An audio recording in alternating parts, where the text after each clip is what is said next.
ఓం శుభంకర్యే నమః. వక్రతుండ మహాకాయ సూర్యకోటి సమప్రభ నిర్విఘ్నం కురు మే దేవ సర్వకార్యేషు సర్వదా. ఆదిత్యాయ చ సోమాయ మంగళాయ బుధాయ చ గురుశుక్రః శనిభ్యశ్చ రాహవే కేతవే నమః.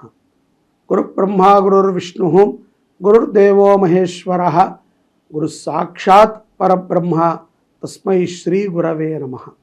శ్రీ మహాగణాధిపతయే నమః. ఆదిత్యాది నవగ్రహ దేవతాభ్యో నమో నమః.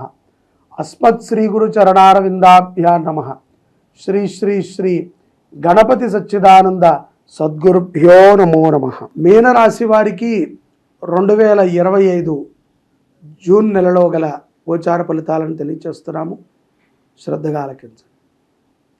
ఈ యొక్క సంవత్సరములో జూను మాసములో ఈ యొక్క మీనరాశి వారికి గోచారమురీత్యా శని ప్రభావము అధికముగా ఉన్నప్పటికీ కొన్ని విషయాల యందు ఆనందపరమైనటువంటి అంశాలు గోచరిస్తున్నాయి. ఇక్కడ ఉద్యోగమరీత్యా కానీ వ్యాపారమరీత్యా కానీ ఈ యొక్క మీనరాశి జాతకులకి వారు అనుకున్న విధముగా అవటం అనేటువంటిది చాలా ఆనందాన్ని ఇస్తుంది అని స్పష్టంగా తెలియజేస్తున్నాం. ఉద్యోగమరీత్యా తోటి వ్యక్తులకి సహాయ సహకారాలని మీరు ఎక్కువగా అందిస్తూ ఉంటారు. వ్యాపారమరీత్యా కూడా మీకు ఉన్నటువంటి కొన్ని కష్టములని తొలగించే విధముగా మీ ఆలోచనలు కానీ మీకు వచ్చేటువంటి రాబడి కానీ కనబడుతూ ఉంటుంది. పార్ట్నర్లతో వ్యాపారం చేసుకునేటువంటి వారు చాలా జాగ్రత్తగా ఉండాలి. కుటుంబ వ్యవహారాల యందు మీరు ఎదుట వారికి ఇచ్చేటువంటి ఒక సలహా వల్ల కొన్ని గొడవలు పెరిగేటువంటి సందర్భాలు గోచరిస్తున్నాయి. కాబట్టి మీనరాశి జాతకులు తొందరపాటుతో ఎవరికీ కూడా సలహాలను ఇవ్వద్దు. అలా అని చెప్పి ఎదురుకుండా తప్పు జరుగుతున్నా సరే చూస్తూ ఊరుకోవద్దు. తెలివిగా ఓపికతో వాటిని ఎట్లా అధిగమించాలో ఆలోచన చేయండి. స్త్రీలు ఎవరైతే మీనరాశిలో ఉన్నారో అటువంటి వారికి కొంత అనారోగ్య పరిస్థితి చేకూరినప్పటికీ వారు కొన్ని శుభకార్యాలని బాధ్యత తీసుకుని వాటిని నిర్వర్తించటంలో ముందుంటారు. శరీరం మీద శ్రద్ధ అవసరం. మనకి పరమాత్మ ఇచ్చినటువంటి శరీరాన్ని మనమే కాపాడుకోవాలి. మంచి భోజనాన్ని చేయండి. చెడు పదార్థాలను తిని రోగగ్రస్తులు కాకండి. ముఖ్యంగా స్త్రీలు. గ్రహచారమరీత్యా కుజ ప్రభావము కూడా మీనరాశి వారికి చాలా దృఢముగా ఉంది. దీనితో అప్పు పుడుతుంది. ఎప్పుడూ చెప్తూనే ఉంటారు నేను, మీనరాశి వారికి అప్పు పుట్టడము చాలా సులభం, కానీ అప్పు తీర్చటమే కష్టం. కాబట్టి అప్పు అయితే పుడుతుంది, కానీ అనవసరంగా చేయకండి. తొందరపడవద్దు. ఎవరైనా ఏ విషయంలోనైనా మీకు వ్యక్తిగతంగానైనా సరే డబ్బు అవసరం పడితే 1కి 100 సార్లు ఆలోచన చేసి నిర్ణయాన్ని తీసుకోండి. అధికారులతో కానీ మీకన్నా పెద్దవారితో కానీ మర్యాదపూర్వకంగా వ్యవహరించండి. ఎవరి గురించో మీరు కొంత తక్కువగా మాట్లాడారు అన్న విషయం వారికి తెలిసి వారు మిమ్మల్ని కొంత దూరం పెట్టడము మీకు కొంత ఇబ్బందికరంగా ఉంటుంది. విద్యార్థులు మీనరాశిలో ఉన్నటువంటి వారు ప్రేమ వ్యవహారాల యందు అస్సలు దూరకుండా ఉండటం మంచిది. లేకపోతే వాటి నుంచి కొన్ని ప్రమాదాలు పొంచి ఉంటాయి. అలాగే మీనరాశిలో ఉన్నటువంటి విద్యార్థులు విదేశాలకు వెళ్ళి చదువుకోవాలి అన్నటువంటి మీ యొక్క ఆలోచన దృఢముగా ఉన్నట్లయితే సక్రమమైనటువంటి ప్రయత్నమే చేయండి. ఎక్కడా కూడా వెనకదారిలో పైకి వెళ్ళి చదువుకోవాలి అనేటువంటి ఆలోచనని కట్టిపెట్టండి. దొరికితే గనక జీవితం మొత్తము కూడా వ్యర్థమవుతుంది. ఉద్యోగ అవకాశాలు లేనటువంటి మీనరాశి జాతకులకి ఈ మాసంలో పౌర్ణమి తరువాత 10వ తారీఖు తరువాత ఉద్యోగ అవకాశాలు మెరుగుపడేటువంటి సందర్భాలు స్పష్టంగా గోచరిస్తున్నాయి. ఇష్టదైవాన్ని నిత్యము కూడా స్మరణ చేయండి. అలాగే భగవంతుని యందు అపారమైనటువంటి నమ్మకముతో విశ్వాసముతో నడవండి. ముఖ్యంగా మనకి తెలిసినదే సత్యము, ఇతరులకి తెలిసినటువంటిది అసత్యము అనేటువంటి భ్రాంతి నుంచి మీనరాశి జాతకులు బయటపడాలి. లేకపోతే మీకే సత్యము తెలుసు, ఎదుటవాడు చేసేది అసత్యము అనేటువంటి ఒక ప్రభలో మీరు ఎదుటవారిని నిందించేటువంటి పనిలోనే ఉంటారు. కాబట్టి అటువంటి ఆలోచనని మీనరాశి వారు కట్టిపెట్టండి. దాంపత్య జీవితము సుఖముగా ఉంటుంది. బంధుమిత్రుల కలయిక తరచుగా ఉంటుంది. గృహములో ఎప్పుడూ కూడా సరదాగా సంతోషంగా గడిపేటువంటి వ్యక్తులు తాహసపడుతూ ఉంటారు. మనం నవ్వం కదా అని చెప్పి ఎదుటవాడు నవ్వితే తప్పు అనుకుంటాం, మన భ్రాంతి. వాడికి ఆ యొక్క అర్హత ఉంది, అతను కొంత వికసిత్వముతో నవ్వుతున్నాడు, ఆనందపడండి. అంతే తప్ప నవ్వేవాడిని చూసి మనం బాధపడకూడదు. వాడు నవ్వుతున్నాడు కదా అని చెప్పి వాడి మీద మనము నింద వేయకూడదు. నవ్వేవారిని, ఆనందంగా ఉండేటువంటి వారిని ఆనందంగా ఉండనివ్వండి. కుదిరితే మీరు కూడా ఆనందంగా ఉండండి. తీసుకువెళ్ళేది ఏమీ ఉండదు. అంత్యమున ప్రతి పాపానికి కూడా మనం పరిష్కారం చేసుకోవాల్సింది. కాబట్టి సరదాగా ఉండండి.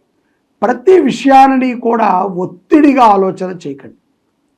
ఏదో ముంచుకొచ్చేస్తోంది, చాలా పెద్ద ప్రమాదం జరిగిపోతుంది, ఇప్పుడు ఆలోచన చేయకపోతే మన జీవితం కష్టము అన్న విధముగా మాత్రము మీనరాశి జాతకులు జూన్ మాసములో ఉండవద్దు. ఏ మాసములోనూ ఉండకూడదు. ఆమిత్యము ఈ యొక్క జూన్ మాసంలో, జ్యేష్ఠ మాస ప్రారంభంలో కొన్ని ఇబ్బందులు మీకు ఆ విధంగా ఏర్పడతాయి. చిరునవ్వు నవ్వేటువంటి వారిని చూసినా కూడా కోపం వస్తుంది. చిన్న వ్యాపారములు చేసుకునేటువంటి వారికి ఆర్థిక లాభములు ఎక్కువగా ఉంటాయి. అలాగే దైవ భక్తిని కలిగి ఉంటారు. మొక్కుబడులను కూడా ఈ యొక్క జూన్ మాసములో మీనరాశి జాతకులు తీర్చుకుంటారు అనటంలో ఎటువంటి అతిశయుక్తి లేదు. తల్లి ఆరోగ్య విషయమై మీరు తీసుకున్నటువంటి ఒక నిర్ణయము మీ యొక్క అమ్మగారి ఆరోగ్యాన్ని కాపాడుతుంది, ఆవిడ ప్రాణాన్ని కూడా కాపాడుతుంది. పౌర్ణమి తరువాత కొన్ని గ్రహస్థితుల యొక్క మార్పు ద్వారా మనసు చాలా ఆహ్లాదముగా ఉంటుంది.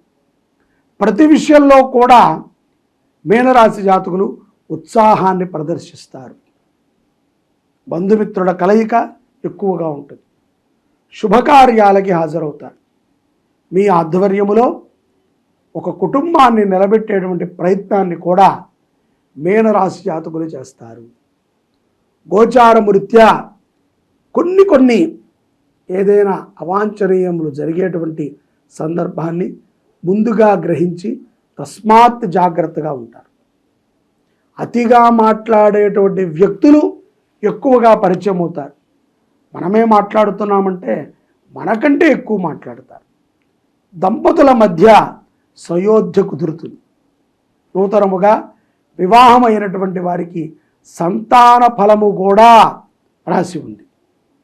మీరు తొందరపడి ఇప్పుడు కాదులే, తర్వాత ఎప్పుడో చూద్దాము, అలా వద్దులే, ఇలా చేద్దాములే అని మీరు అనుకుని ఇబ్బంది పడకండి. ద్వితీయ వివాహము అయ్యేటువంటి సందర్భాలు కొంతమందికి గోచారం రీత్యా కానీ జన్మజాతకం రీత్యా కానీ ఉంటాయి. మొదటి వివాహం అయ్యి ఏదో ఒక అనివార్య కారణాల చేత విడిపోవటము, ఆ యొక్క కారణాల చేత వివాహాన్ని వెతుకుతూ ఉండటము, సరైనటువంటి పార్ట్నర్ దొరక్క ఇబ్బంది పడుతూ ఉండటము, ఈ మాసంలో కొంత మీ యొక్క పార్ట్నర్ అన్వేషణ సక్సెస్ అయ్యేటువంటి సందర్భాలు కూడా గోచారము రీత్యా గోచరిస్తున్నాయి. ఆరోగ్యం పట్ల శ్రద్ధ అవసరము. శరీర వ్యాయామం ఎక్కువగా చేయండి. భగవద్భక్తిని కలిగి ఉండండి. విదేశాలలో ఉన్నటువంటి వారు కొంత ఉద్యోగ విషయంలో ఒత్తిడిని తీసుకోవద్దు. ఉద్యోగం ఉద్యోగమే, వ్యవహారము వ్యవహారమే, కుటుంబం కుటుంబమే. మధ్యమాంసాలకి దూరముగా ఉంటే కనుక ఎన్నో విజయాలని మీనరాశి వారు పొందగలుగుతారు. ముఖ్యంగా కులదైవాన్ని, ఇంటి దేవుడిని నిత్యము కూడా ఆరాధన చేయండి, స్మరణ చేయండి. ప్రతి క్షణము కూడా మనసులో ఒక భావన చెయ్యండి.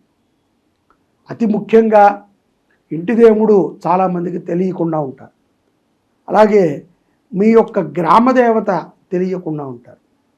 ఇంకా కొంత దారుణం ఏమిట్రా అంటే మీ గురువు ఎవరు, ఏ గురు పరంపరలో మీరు సాగాలి అనేటువంటి నిర్ణయాలని మీరు తీసుకోవాలి.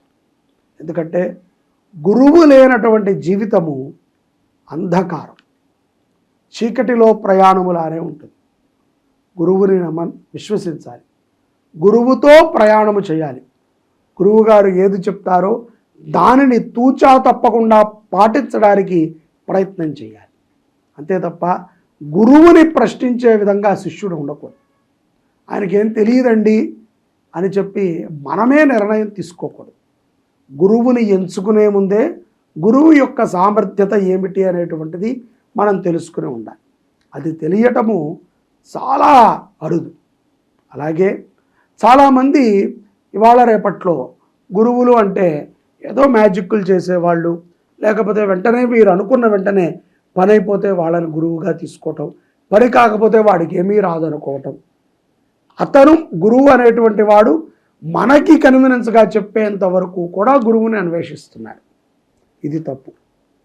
గురువు అనేటువంటి వాడు ఆత్మకి కనెక్ట్ అయ్యేటువంటి వ్యక్తి కాబట్టి, అట్లాగా మనకు ఆత్మకి కనెక్ట్ అయినటువంటి వ్యక్తి ఉంటే ఆయనతో మనం ప్రయాణం చేయటం అనేటువంటిది మీ ఆత్మకి సంతృప్తికరాన్ని ఇస్తుంది. ఇది మీనరాశి వారు తప్పనిసరిగా గురు సాన్నిధ్యములోనే జీవనాన్ని గడపటము మంచిది.